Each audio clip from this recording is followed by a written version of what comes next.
भाई बैठक में इम्तिहान की तैयारी कर रहे थे कि पड़ोस की लड़की हमारे लिए कुछ लेकर आई। घर वाले सभी कहीं गए हुए थे। वो सीधी बैठक में चली गई और रुमाल से ढकी प्लेट भाई साहिर के सामने रखकर चल दी। उन्होंने कुछ पूछना चाहा तो वो कुछ ना बोली, बस फीकी सी मुस्कुराहट उसके लबों पर आई और मिट गई। उसके मुस्कुराने का अंदाज अजीब था, चेहरे पर मजबूरी की छाप थी। भाई ने समझ लिया कि ये उन लोगों में से है जो अजली कम नसीब कहलाते हैं। शायद ये अपने घर वालों पर बोझ है। उन्होंने मुझसे पूछा तो मैंने बताया कि इसका नाम राहीला है और ये यतीम है। इसके सगे माँ बाप मर चुके हैं और अब सौतेली माँ के बुरे सलूक ने इसे पूर जख्मी कर डाला है। डरी सहमी राहीला अपनी अदा के ना जाने कौन से रंग मेरे भाई पर फेंक कर गई कि वो उसके धुंधले नकूश को जहन से मिटा ना सका। और पर्चों की तैयारी के दौरान तन्हाई में बैठकर ये नकूश तेज रंगों वाली तस्वीर की मानद उसके दिल के कैनवस से चिपक कर रह गए। बाप जब तक जिंदा था उस लड़की की कुछ ना कुछ अहमियत थी। 4 बरस कबल वो भी अल्लाह को प्यारा हो गया। इस वजह से घर में उसे और भी ज्यादा गैर अहम करार दे दिया गया। सौतेली माँ के 4 छोटे छोटे बच्चे थे जिनकी देखभाल के लिए उसने राहीला को एक नौकरानी की सी हैसियत दे रखी थी, वरना कब का मरहूम शौहर के किसी रिश्तेदार के दर पर फेंक आती। 2 मंजिला मकान राहीला के वालिद का जाती था। पहली मंजिल में राहीला उसकी सौतेली माँ बच्चों के साथ रहती थी और दूसरी मंजिल किराए पर दी हुई थी, जिससे उनकी अच्छी गुजर बसर हो जाती थी। कुछ वालिद मरहूम की पेंशन आती थी और कुछ इमदाद सौतेली माँ के भाई कर देते थे। ऐसे हालात में ये लड़की शदीद महरूमी और एहसास तन्हाई का शिकार हो गई। उसकी कमजोरी थी कि जरा कोई प्यार से बात करता वो उसकी दीवानी हो जाती। बचपन में तो वो इस बात पर पिटती भी बहुत थी। अब कुछ समझदार हो गई थी, ताहम अभी उसकी उम्र 15-16 बरस ही थी। गमों ने उसको बिल्कुल नरम दिल बना दिया था और साथ ही बुज़दिल भी। बात बात पर झिझकने, खटके से चौंक पड़ने और जरा सी बात पर रो देने वाली ये लड़की इस कदर अजब दिखाई देती कि कोई उसको कतई नजरअंदाज ना कर सकता था। हमारे मोहल्ले में एक दस्तकारी स्कूल था। उसकी हेडमिस्ट्रेस मेरे रिश्ते में फूफो लगती थी। वो अक्सर मुझको अपने इदारे के हिसाब किताब के लिए बुला लेती थी। मैं साहिर भाई के साथ वहां चली जाती। राहीला भी उस स्कूल में दस्तकारी सीखने आती थी। मैं फूफो के ऑफिस से उसे देख लेती तो बाहर निकलकर बात करती और उसे कहती कि तुमने स्कूल छोड़ दिया और दस्तकारी सीख रही हो, स्कूल की पढ़ाई भी साथ जारी रखो। अम्मी ने स्कूल से हटा लिया है और खुद से पढ़ाई नहीं कर सकते, कोई पढ़ाने वाला भी नहीं होता। अम्मी तो सारा दिन काम पर लगाए रखती हैं, दिन को पढ़ नहीं सकती। मैंने फूफी को बताया। वो राहीला को तौर एतवार से अच्छा जानती थी। उन्होंने कहा कि मैं 2 घंटे क्लास में पढ़ाई के लिए फ्री कर सकती हूँ, बशर्त ये कि तुम 2-3 घंटे यहाँ आकर उसे पढ़ा दो। बड़ी नेकी होगी अगर तुम उसे प्राइवेट मैट्रिक की तैयारी करवा दोगी। घर से वक्त निकालना मुश्किल था, फिर भी मैंने हामी भर ली और दस्तकारी स्कूल जाकर राहीला को 2 घंटे पढ़ाने लगी, ये सोचकर कि शायद पढ़ाई कभी उसकी जिंदगी में काम आए। उसकी माँ तो उसको इसलिए सिखा रही थी कि उनके बच्चों के कपड़े सीने के लिए एक मुफ्त की दर्जन मिल जाएगी। इस तरह हम एक दूसरे के बहुत करीब आ गए। मेरी मोहब्बत और एतबार पाकर اس میں کافی تبدیلیاں آ رہی تھیں۔ اب وہ ذرا ہمت سے بات کر سکتی تھی، جھجک بھی کم ہو گئی تھی جو پہلے اس کو کسی سے مخاطب کرنے سے روکتی تھی۔ میں نے 2 ماہ تک اسے پڑھایا، پھر دستکاری اسکول جانا میرے لیے محال ہونے لگا۔ ادھر امی گھر کا کام اکیلے نہ کر سکتی تھیں اور آپا تو اپنے گھر بار کی تھیں۔ میں نے دستکاری سیکھی ہوئی تھی، راہیلہ کی سوتیلی ماں یہ بات جانتی تھی۔ تبھی میں نے آنٹی سے کہا کہ آپ اس کو شام کو تھوڑی دیر میرے پاس بھیج دیا کریں، میں اس کو اتنی دستکاری اور سکھا دوں گی، یوں وہ ڈپلومہ میں کوئی اچھا درجہ حاصل کرے گی۔ انہوں نے کچھ سوچا اور پھر کہا ٹھیک ہے، تم اس کو کٹنگ اچھی طرح سکھا دو۔ میں نے شکر ادا کیا کہ انہوں نے منع نہیں کیا تھا۔ ہمارے گھر ساتھ ساتھ تھے اور ہماری بیٹھک ان کے گھر سے ملی ہوئی تھی۔ اس کا ایک دروازہ گلی میں کھلتا تھا، جیسے ہماری بیٹھک کا دروازہ گلی میں کھلتا تھا۔ اس کے ساتھ ان کی بھی بیٹھک تھی جس کو انہوں نے کمرے میں تبدیل کیا ہوا تھا، اور یہ کمرہ اس کی ماں نے راہیلہ کو ہی دیا ہوا تھا کیونکہ یہ گھر کے سب کمروں سے چھوٹا تھا۔ پہلے تو راہیلہ گھر آ کر مجھ سے پڑھتی، بعد میں جب میں کام سے فارغ نہ ہوتی تب ساحر بھائی سے کہتی کہ آپ اس کو پڑھا دو۔ بھائی اس کو بیٹھک میں پڑھاتے تھے کیونکہ انہیں بھی پڑھنے لکھنے کے لیے بیٹھک ہی ملی ہوئی تھی۔ اب یہ ہمارا معمول بن گیا کہ جب والد صاحب آبائی گاؤں چلے جاتے، راہیلہ بھائی سے ہی پڑھتے۔ مجھے نہیں خبر کب دونوں ایک دوسرے کے نزدیک آ گئے کہ اب آدھی رات کو اپنے کمرے کا گلی والا دروازہ کھول کر وہ ہماری بیٹھک میں آ جاتی۔ اس نے دستکاری اسکول میں بھی خیر بات کہہ دیا۔ اس کا کورس مکمل ہو گیا تھا۔ جس رات راہیلہ کو آنا ہوتا وہ شام کو ہی کھڑکی سے اشارہ کر دیتی تھی۔ ساحر بھائی کے امتحان ہو چکے تھے، رزلٹ آیا تو ان کو ملازمت مل گئی۔ شام کو دفتر سے لوٹے تو راہیلہ کو کھڑکی میں دیکھا۔ اس نے بھائی کو اشارہ کیا۔ اس کے پیچھے اس کی چچا زاد کھڑکی میں کھڑی تھی جس نے دونوں کو ایک دوسرے کو اشارہ کرتے دیکھ لیا۔ دوسرے روز وہ عورت ہمارے گھر آئی اور میری والدہ کو تمام ماجرا کہہ دیا۔ بھائی دفتر سے آئے تو امی ان پر برس پڑی۔ ساحر تم آخر کیا چاہتے ہو؟ جانتے ہو کہ راہیلہ ایک یتیم لڑکی ہے اور بہت دکھی ہے۔ پہلے ہی اس کے گھر میں اس کے لیے کوئی جگہ نہیں ہے۔ خدا کے لیے اس خطرناک کھیل سے باز آ جاؤ۔ اگر اس کی چچا زاد بہن نے اس کی سوتیلی ماں سے شکایت کر دی تو وہ ظالم عورت اس بیچاری لڑکی کو کھڑے کھڑے گھر سے نکال دے گی۔ پھر بتاؤ اس کا کہاں ٹھکانہ ہوگا؟ تم اسے شادی نہیں کر سکتے۔ تمہاری منگنی ہو چکی ہے، تمہارے ابا تمہارے ٹکڑے کر دیں گے، مگر یہ منگنی اب نہیں ٹوٹ سکتی۔ اب بتاؤ کہ تم کیا چاہتے ہو؟ ماں کا لمبا چوڑا لیکچر سن کر بھائی جھنجھلا گئے۔ حالانکہ وہ سچ کہہ رہی تھی، لیکن بھائی کا دل خود بخود راہیلہ کی طرف کھینچا جاتا تھا۔ امی کے سامنے تو انہوں نے اپنے قصور سے انکار کر دیا اور کہہ دیا کہ اس عورت سے پوچھو کہ کیا اس نے ہم کو آپس میں باتیں کرتے دیکھا ہے، پھر کیوں وہ ہم پر بہتان تراش رہی ہے۔ بھائی کو امی نے دھمکایا کہ باز آ جاؤ ورنہ میں تمہارے والد سے کہہ دوں گی، مگر ساحر بھیا بھی اپنی بات پر ڈٹے رہے۔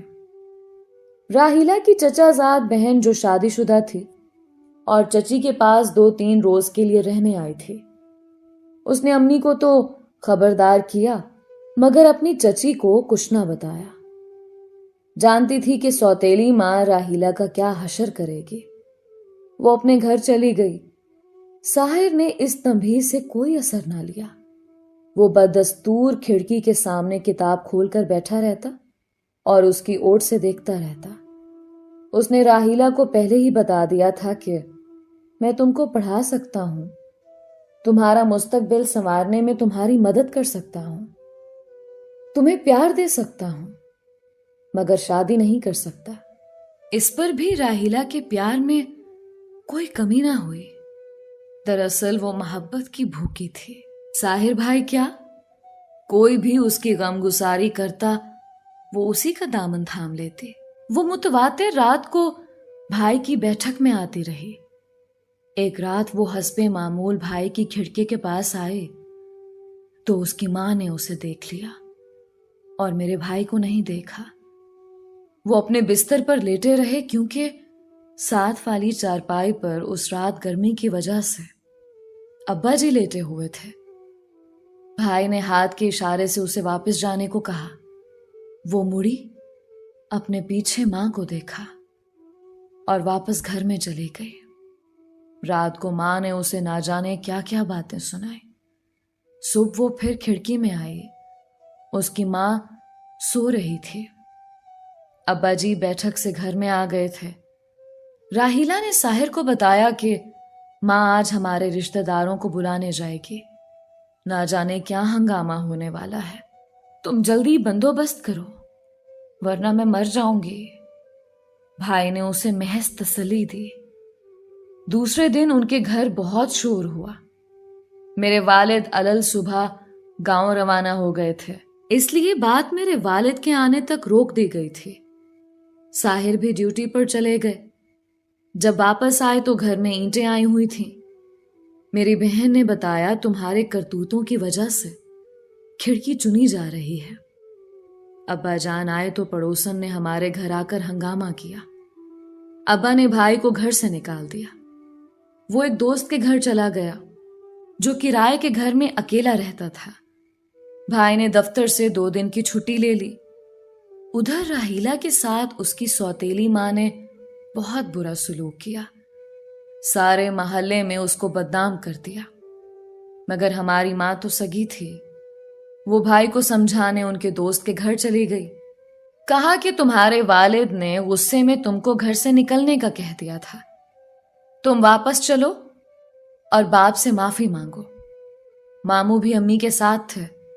उन्होंने बहुत समझाया कि माँ बाप का दिल नहीं दुखाना चाहिए, लेकिन मुझे तो राहिला का ज्यादा दुख था और ये बात भाई साहिर को भी बुरी तरह तड़पा रही थी कि ना जाने उसकी मां ने उस पर कितने सितम ढाए होंगे। भाई घर तो नहीं आए लेकिन वो बेसुकून थे। उनसे रहा ना गया और एक रात वो राहिला के कमरे की खिड़की के पास गली में आकर खड़े हो गए। वो भी जाग रही थी और रो रही थी। भाई ने खिड़की पर उंगली से हल्का सा मखसूस खटका सा किया तो राहिला ने झट खिड़की खोल दी। उसने सरगोशियों में बताया कि उसकी मां ने उसके साथ बहुत बुरा सलूक किया है, हत्ता कि सौतेले मामू ने भी उसे मारा पीटा है। ये कहकर वो ज़ारो कतार रोने लगी। उस वक्त साहिर को ख्याल आया कि जब ये लड़की मेरे खातिर इतनी बदनाम हो गई है तो फिर क्यों ना मैं ही इससे शादी कर लूं। बाप ने तो मुझे घर से निकाल ही दिया है। यूं उसने खड़े खड़े बगैर सोचे समझे ये अजीबो गरीब फैसला कर लिया कि मैं इस वक्त राहिला को लेकर कहीं दूर निकल जाऊं।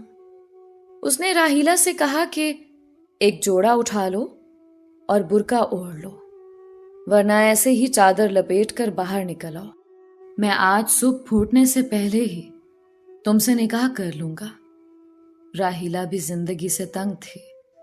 घर वालों के सुलूक ने उसकी रूह को घायल कर दिया था। वो घर से निकल खड़ी हुई। ना उसने कुछ सोचा, ना समझा, ना मेरे भाई ने, जबकि उस वक्त उसकी जेब में 1000 रुपए थे। ये दोनों सीधे रेलवे स्टेशन चले गए। रात की गाड़ी लाहौर जा रही थी। उन्होंने टिकट लिया और उसमें सवार हो गए।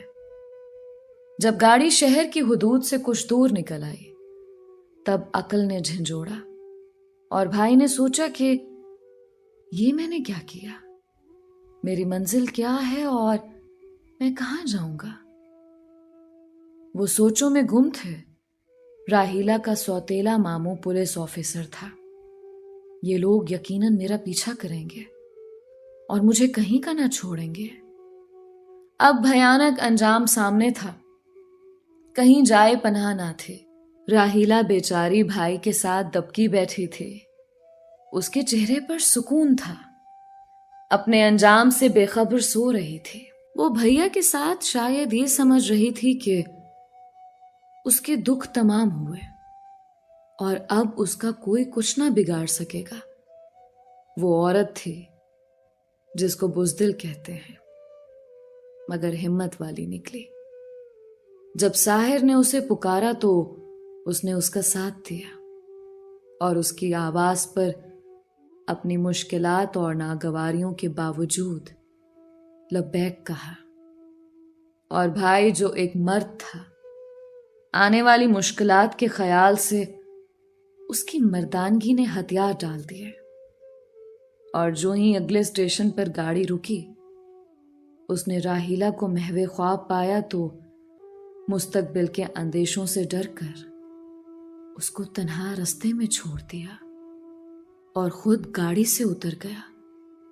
गाड़ी रवाना हो गई और उसमें वो बेखबर मुसाफिर भी गया जिसकी मंजिल साहिर भाई थे, जिनके बगैर ये लड़की बिल्कुल तन्हा और बेसहारा थी, जिसके पास फूटी कौड़ी भी ना थे। वो बिल्कुल खाली हाथ और तही दामन थे। अब आगे की सुनिए। भाई ने मुझे बताया कि वहां से वो सीधे लारी अड्डे आए और सुबह होने से पहले ही वापस अपने दोस्त के घर पहुंच गए जहां वो रह रहे थे। सुबह ही सुबह हमारे वालिद, मामू और राहीला के मामू वहां पहुंचे और गुस्से में दरवाजा पीट डाला। भाई के दोस्त ने उठकर दरवाजा खोला। भाई उस वक्त अदाकारी से आंखें मल रहे थे। वो उनको दोस्त के मकान पर पाकर हक्का बक्का रह गए कि ये तो यहां है, फिर राहीला कहां गई है। सब ही एक दूसरे को हैरत से देख रहे थे और साहिर भाई अनजान बने खड़े थे। वो लोग मकान की तलाशी लेकर लौट गए। मोहल्ले में बातें होने लगीं कि सौतेली मां सच कहती थी, राहीला थी ही खराब लड़की, ना जाने किससे ताल्लुक था और किसके साथ घर से भाग गई है। मेरी मां ने वालिद को समझाया कि नाहक तुमने अपने बेटे को घर से निकाला, वो किसी के दर पर पड़ा हुआ है, वो तो उसे लेकर नहीं भागा, वो किसी और के साथ गई है। अब जाओ और बेटे को घर ले आओ। यूं भाई सुरखुरू होकर घर लौट आए, मगर उनका ज़मीर मलामत पर लगा रहा। इंसान जब बगैर सोचे समझे कोई ऐसा कदम उठाता है जो मुआशरे की नजरों में नापसंदीदा होता है, तो पहले पहल उसको एहसास नहीं होता कि उसका अंजाम उसे भुगतना पड़ेगा। बाद में जब बुरी घड़ी आ जाती है तो अक्ल के दरवाजे खुलते हैं। तब कुछ लोग अपनी जात की परवाह किए बगैर हालात का मुकाबला करते हैं। साथ ही साथ हो तो उसको तन्हा नहीं छोड़ते, उसको जिल्लत और रुसवाई के हवाले करने की बजाय वादा निभाते हैं। लेकिन कुछ ऐसे कम हिम्मत और बुज़दिल होते हैं कि अपना दामन बचा लेते हैं और दूसरे को जिल्लत के गड्ढे में धकेल कर सुथरे और पाक साफ बनकर मुआशरे की नजरों में बेकसूर और मुअज़्ज़ज़ बनने की खातिर अपने ही ज़मीर का खून कर डालते हैं। साहिर भाई भी बुज़दिल थे, बुरे वक्त के साथी ना थे। तभी तो एक मासूम लड़की जो अपने घर के हालात और सौतेली माँ के जुल्म से तंग आकर उनके कहने पर घर से निकली थी, फिर कभी उसको बाप की छत तले लौट आना नसीब ना हो सका। आज ना जाने वो कहां और किस हाल में होगी।